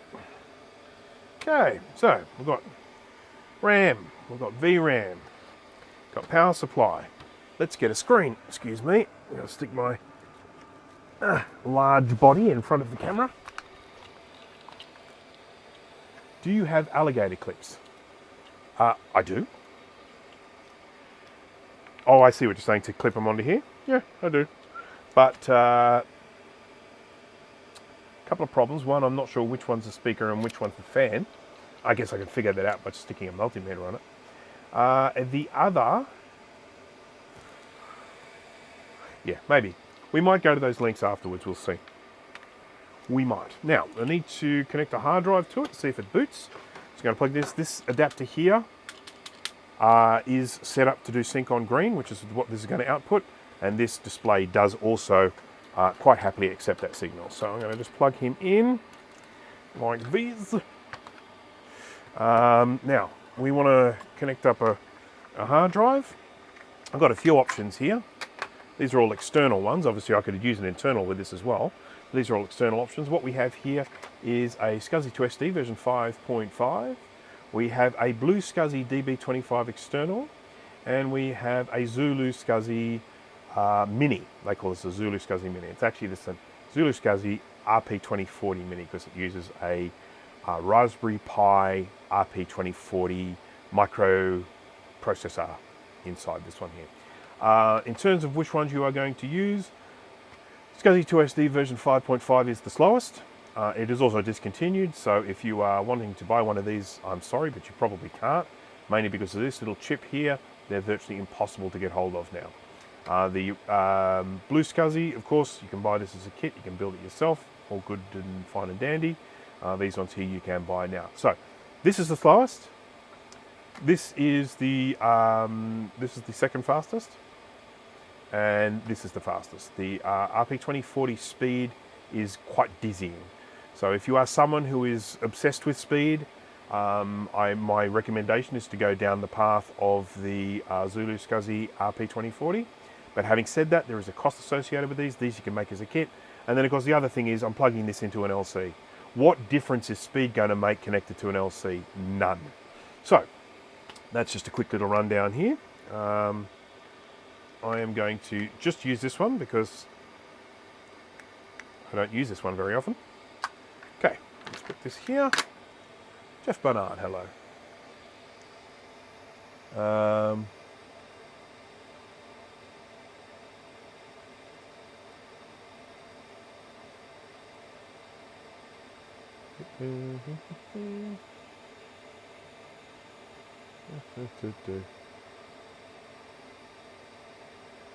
Put a snail on the LC system bus. Yeah, I mean, look, we know how slow these are, but we do have to remember that these put Macs in a lot of people's homes, people who could not afford them once upon a time. They did make this as a low-cost option. It gave people the ability to have colour on their Mac for low cost. And I'm in favour. I am in favour. We can criticise these computers all we want, but ultimately they are pretty good. Right, so we're going to ready to switch this on. I've got the power supply connected up. We've got RAM, we've got VRAM. I've got a SCSI device connected to it, so let's switch him on and see what happens. Won't get any sound. We did get a light here, and we did get a green here, which basically shows that this is getting a video signal of some description. Do I need a battery in this? It's possible I need a battery. I am getting a video signal, well, I should say I am getting, oh yeah, here we go. I just needed to wait, needed to be patient. Be patient, Mr. Rain. We've got a cursor here as well, which means we know we've got past a certain stage in the ROM. If you don't get a cursor, sometimes you'll get this grey screen and you don't get a cursor. You end up with the rounded corners, you get the little rounded corners, and you get a cursor. When you get to that stage, we know that ROM has loaded. And then we get welcome to Macintosh, and we got little blinky lights here, which means that our SCSI device is SCSIing. So that's good. So this computer now has a date with the ultrasonic cleaner, because it is trays dirty. I was actually going to do a short the other day, you know, a YouTube short on cleaning a board. I just could not get the editor to work the way I wanted it to work. If I wanted to use contemporary songs, because you're allowed to use songs, but they're limited to 15 seconds and you've got to do them from their editor, otherwise you can get like a copyright strike or something. So, I don't know, maybe you can stick your own songs in as long as they're 15 seconds, but I went to go use the YouTube Shorts editor and it just would not do what I wanted to do. It was so annoying. I've been doing benchmarks. This is why I've got a thing here listing all these 6100 Zulu SCSI, 6100 Zulu Blue SCSI. I did a whole bunch of tests on a PowerPC 6100 the other day, a bunch of benchmarks of all the different, of Blue SCSI, SCSI 2SD, Zulu SCSI, the different types of Zulu SCSI as well. Did some benchmarks and there's some speed going on out there. Just to give you an idea of how fast these things are nowadays, SCSI 2SD version 6 used to be the fastest you could buy. Now, Blue SCSI, the budget alternative, is almost as fast as a SCSI 2SD version 6. That shows how well these products have been progressing. Brilliant. Brilliant. Low sonata corrosion on the memory slots of that board. Yes, you did indeed.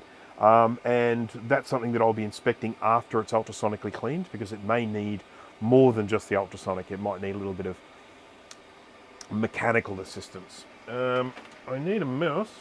Mousey. Where's the mouse? Hey, mousey. Mouse.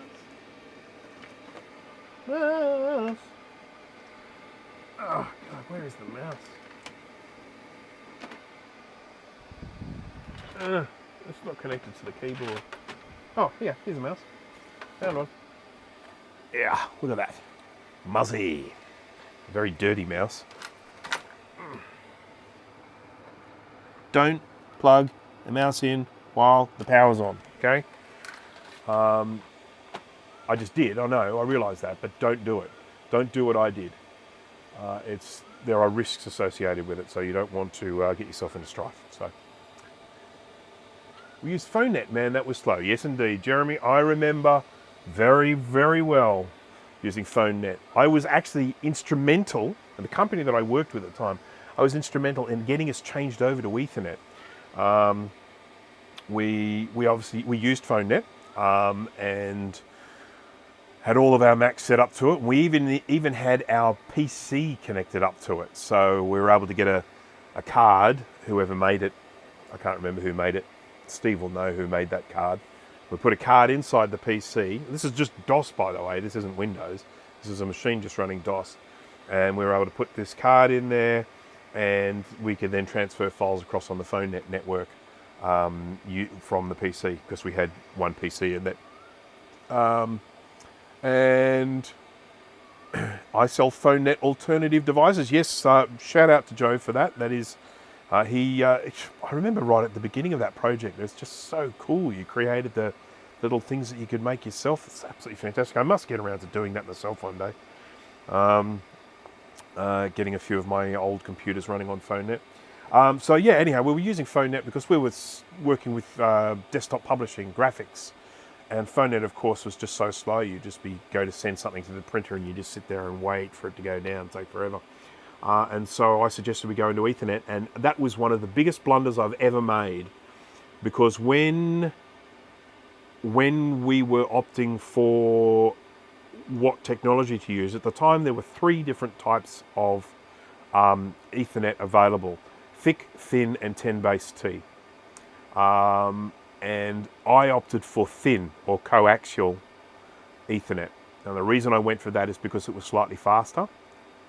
But of course 10 base T is the way to go because it had better network management using hubs. But from my perspective, in particular as someone coming from PhoneNet, where it all daisy chains across, it was like, oh, thin Ethernet's the way to go. We just run one single piece of coax, goes in one computer and out the other, and just daisy chain it all the way down. And that was what we did. And then of course the de facto standard ended up becoming 10 base T, and so we did eventually change over to that as well. Dana, are you here? My goodness, Dana.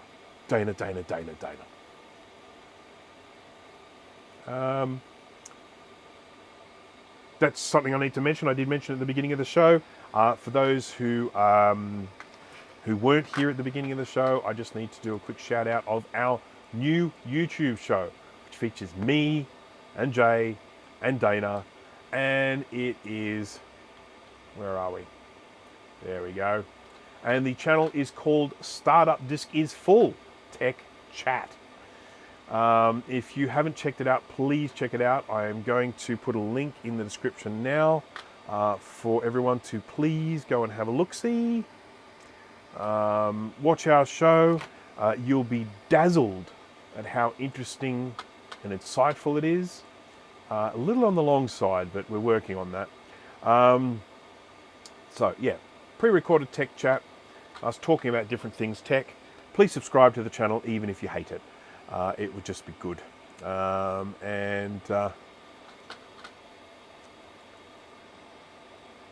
Okay, can we get a local chook cam? How your work shed is built. Can we get a local chook cam? How your work shed is built. Can you elaborate on that? I'm not quite sure I follow. Wow, look, I've got 37 viewers and 37 likes. Oh, I just got 38 likes. It was matched there for a second. Thank you for the like. Saw that show. It was 8. Thank you for the subscriptions, everyone. And yeah, look, check it out. I mean, I don't expect people to necessarily sit and watch the whole show, but having said that, you know, there is a bit of fun there. We're still finding our groove with it. You know, we're when we did the first show, I felt like we were kind of a little bit too serious. And then in the second show, we started to find our humour a little bit more. We're, a little bit more fun. And we're just going to continue that way. The whole idea is we want it to be informative, but also entertaining, a little bit of fun there. We do expect everyone to watch the whole show. So, yeah, because there will be questions afterwards. So anyhow, yeah, if you haven't subscribed, please do. We are looking at essentially releasing a show every fortnight or every 2 weeks. We're in the off week this week, so we'll have one the following week.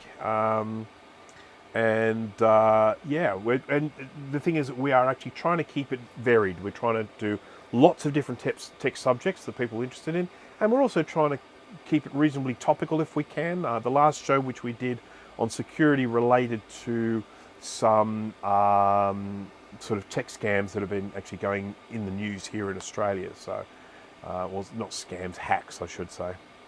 Normal people might say bi-weekly. No, you can't say that because that means happening 2 times a week.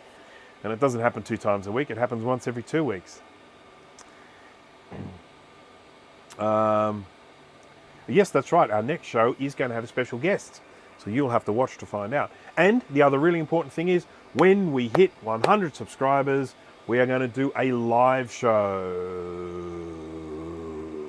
where people can jump into the chat and say what they want to say and talk and do things and stuff.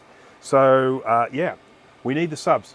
We need the subs. If you're going to get that live show, we need lots of subs. So you need to get all your friends to subscribe to it as well. Got to go out and tap people on the shoulder. Just find someone in the street and say, subscribe to this YouTube channel so that we get to 100, then we can do that live show. By the way, see this sign here, the bar? I straightened it up and it's crooked again. Frickin' hell. Semi-weekly is 2 times a week. Is it?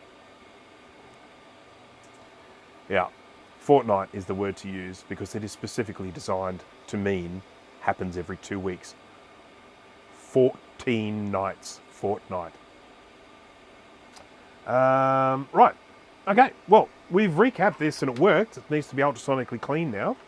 I'm probably going to... Oh, geez, I haven't even done 2 hours yet. That was way too quick. Way too quick. What was I going to... Oh, the 475. Had a 475 here the other time. I was trying to test that and we were having problems. So, let's see if we can get it to work this time. He is... Oh yeah. No. Oh yeah. No.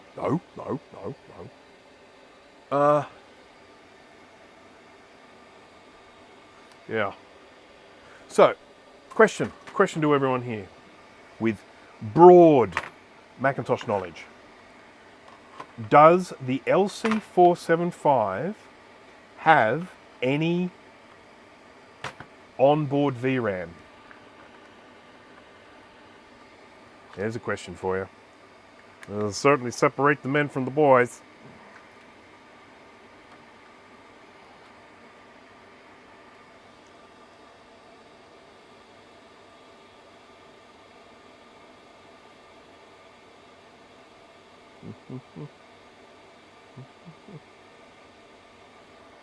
Retro Repair Roundup has a very special guest tomorrow night. Does it really?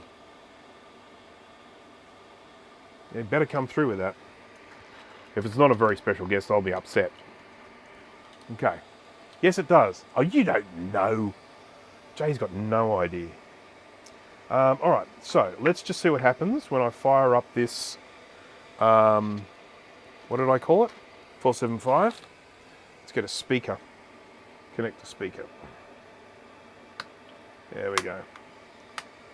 Ready? Steady? What was happening last time, it was getting a little thingy up here saying signal out of range or something like that. Okay, I'm going to switch him on. Do I need a battery for this one? Oh no, got a chime.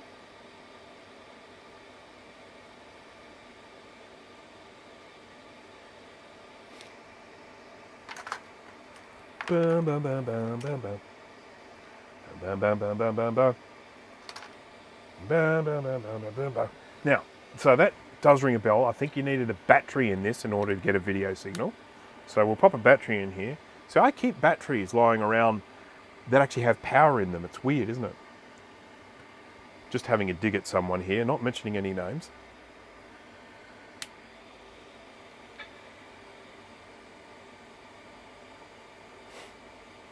Oh, got a green. Oh, not support. That's what was happening last time. It's exactly what was happening last time. It was saying not support.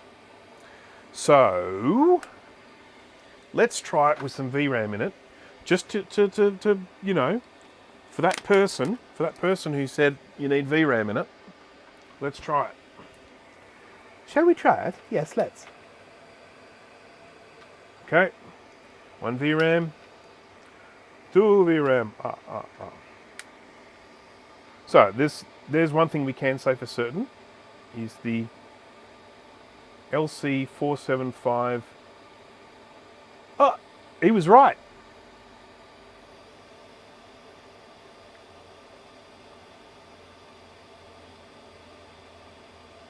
He was right. The guy was right. There's no onboard VRAM, or certainly, if there is, there's something wrong with the onboard VRAM on this, because I put VRAM in it and it's gone. It's good. Auto config. Okay. It's doing a phase shift. Oh, shuzbutt. Auto config. What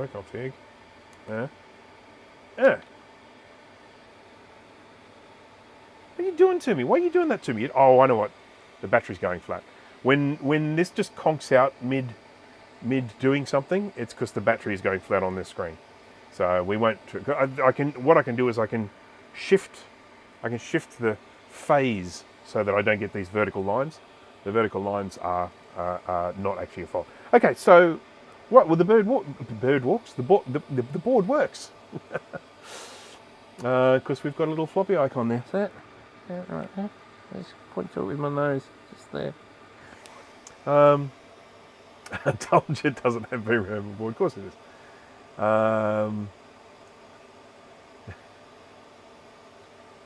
Okay, and right, yeah. So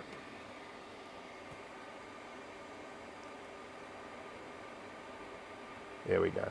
So these lines here are just a kind of a moire effect that's happening on this screen. It's the fact that it's this analog signal going through this little digital LCD screen. I can get rid of those lines with a setting on this screen, but when I try and do it, the screen blanks out because the battery's going flat. This is battery operated. That's the battery on the back there. So yeah, you can power it off a power supply, but I just use the battery because it's convenient. It saves me from having another cable hanging out. It uses like 7.3 volts or something ludicrous like that. Right, okay, well, that's a really good sign, because that means this one works too. It doesn't matter, because I mean, I don't think this person sent me any VRAM with it, so I don't have to concern myself about that. All I need to concern myself is it works. I'll tell you what I will do. I'm going to just boot it. And then what I also have to do is I have to go out to my local electronics store and I need to buy some adhesive thermal paste so I can stick this back on. So this heatsink was on this originally, and yeah, this is the thing. Yeah, because this, it's a 475 that someone has upgraded to a Quadra 605 essentially. By putting in a 68 LC 68040 instead of a 68 LC 040, which means it has a math code processor. Oh, I didn't put the battery in, you stupid Wally. Stop calling me that.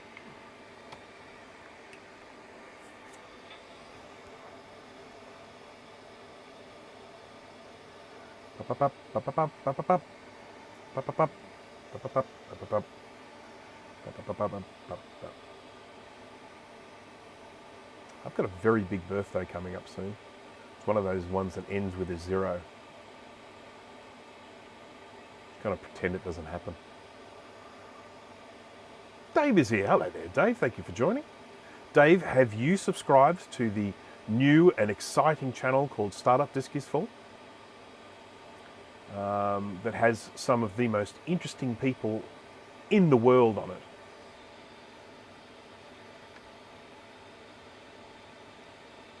Okay, let's just have a quick little look-see here. LC475 with 4 megs of RAM. It's looking good, so we know SCSI works. I've got to test SCSI on these things when I do them. Now, I want to test a theory here. It says it's an LC475. I've never done this. I've talked about it, but never actually done it.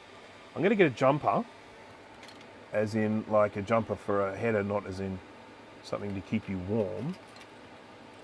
Why is that stuck? Is that... Oh, I got... I've spilled super glue. I've spilled super glue on my thing here. So a whole bunch of stuff is now stuck together. How cool is that? Not at all. Not at all. Yeah, I realise that.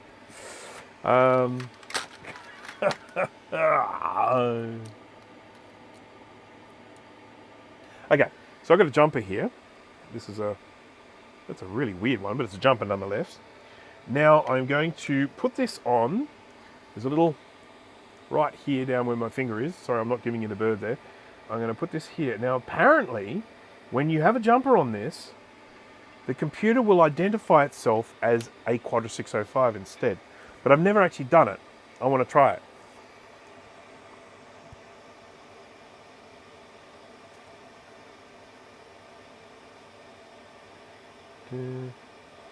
Are you going to overclock it to 33 megahertz? Only if the customer asks me to.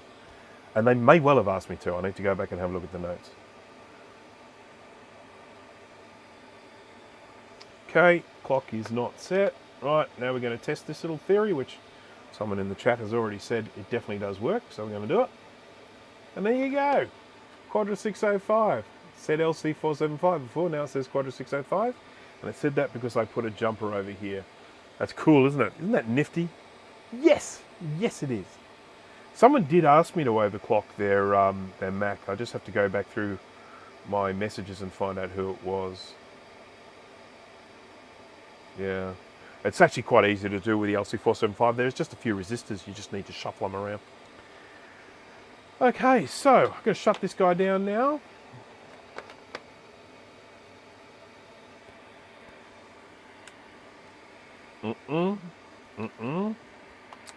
But I'm feeling pretty good about this because even though we recapped it and we had it chiming and everything last time, I wasn't getting any video signal. And so I was like, oh, okay, I've got to get... I knew it wasn't going to be a big thing to get it sorted, but I still need to get it sorted before I send them back.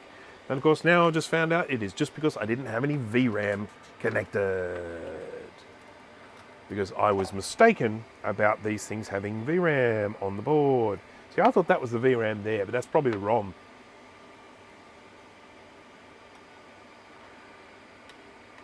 There we go.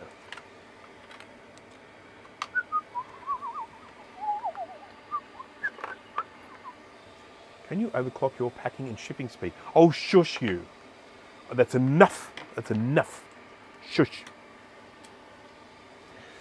Yeah, so where is it? The resistors that are down here, I think. I think it's down here. Or it's up here. But I think it's down here. Oh, no, it's up here. Yeah. No, I'm pretty sure it's these ones here that control the clock speed. I'm pretty sure. I say that with all the certainty of someone who's not that sure. But I'm pretty sure. I'm pretty sure it's almost definitely maybe those. Right. Okay. I've got to put this RAM back because this belongs to this board. This is the stupid 575 board that makes horrible noises. And I still haven't been able to figure out why. Not happy Jan. Right. Oh. But win some, you lose some. All right.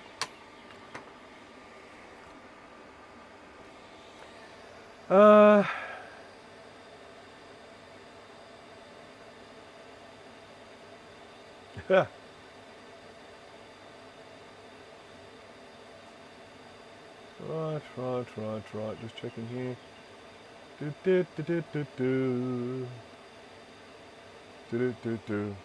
All right.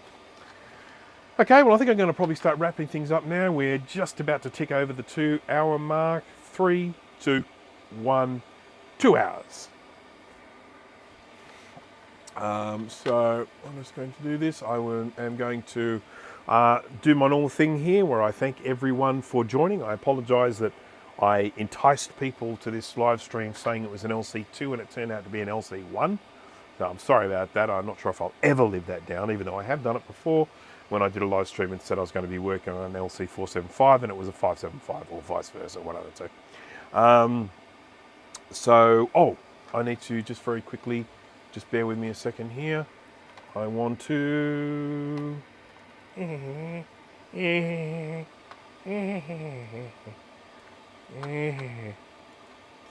Sorry, I'm just doing some things.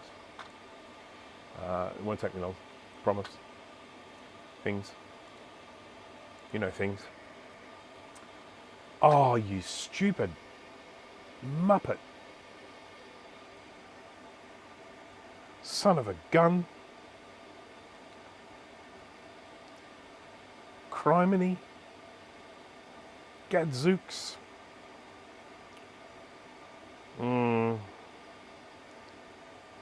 Seriously, if this takes more than about 10 seconds, I'm just gonna... Oh, cool, I've got some PCBs on the way. From PCB Way. PCB Way, who do my PCBs? There are some PCBs on the way from PCB Way. So I should get them during the week. They are more blue scuzzy boards. Because people like blue scuzzies. Here we go. There we go.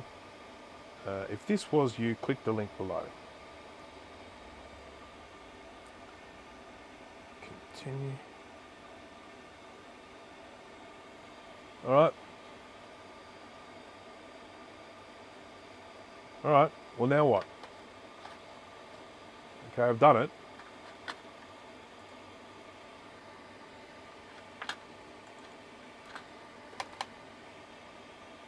Okay. Oh, what?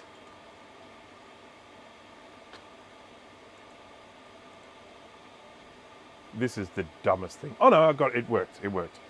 It has worked. Boy, oh boy. Can't imagine anyone's still hanging around, but I just want to do this. Oh, wow. This is so annoying.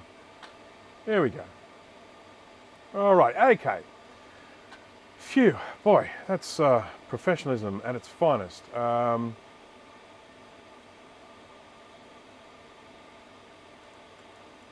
still don't know how to do it. Let's try this one. This is unbelievable how long this has taken me to do something that I consider to be incredibly simple. I would like to thank all of my patrons, my Patreon patrons. The big thank you goes out to Andrew Waterson, Lucas Elliott, Christian Malabacan, Shrek, Garth Beagle, Jason Starbuck, Antonio Rivera Palacios, Jack 68K, Proper Speed, Luke Fletcher, Kai Robinson, Charlie, and Jay. Oh wow, Jay, you're a patron. Isn't that nice of you? It's good too, because I'm one of his. So anyhow, just wanted to say thank you to those patrons. Thank you for your pledges. If you would like to become a patron, there are links in the description where you can do so. No obligation to do so, but it is appreciated if you do. It goes towards any of the money that I get from that. Basically goes towards this channel. Virtually any money I get from anywhere goes towards this channel these days. Got some really good stuff coming up. I've got a few videos coming out. I've got one that I'm doing on digital graphics, web graphics, specifically web graphics file formats. I've got a secret project coming out and it does relate to ultrasonicking. So really looking forward to that. I've got all the bits and pieces just waiting for my new camera to arrive. My new camera arrives on Tuesday and then I can start filming that. And what else? I have got a video out coming soon, a Blue Scuzzy based video I will be doing soon, and I have got a review video coming soon where I'll be reviewing a bench power supply. So anyhow, they're all things that are in the pipeline. They're coming out soon, so it's well worth subscribing and pressing the like button and leaving comments and doing all the cool stuff and all that sort of thing. I'll have a quick look on the chat, make sure that Thermally conductive adhesive transfer tape. Yes, it does work quite well, but it'll really come down to what I can pick up at my local electronics reseller, because I don't want to have to order it in. I just want to literally walk up to the shop and buy it. So whatever they have in stock is what I will use for sticking this on. I know that they do have adhesive thermal compound. I may end up using that if I can't find a decent amount of thermal transfer tape. You're slipping, Bruce. Yes, I am. Yes, I am indeed. Okay, if this takes longer than 10 seconds, 3 minutes later. That's an Aussie telephone ad where some old woman goes crazy. Yes, it's an ad for the Telstra Yellow Pages. That's the not happy jam. I can hear. Went from dumb to okay, 9. Just check. Okay, good. Yes, good. Okay, that'll do. All good. Okay, so thank you everyone for watching. Thank you for joining me. Thanks for the likes. Thank you for. I don't think I got any super chats, so I'm not going to thank you for that. Thank you for subscribing to the other channel. Startup Disc is full. Appreciate that. And I am hoping to stream in the not too distant future as well. So thanks again, and I shall see you all next time. Bye bye.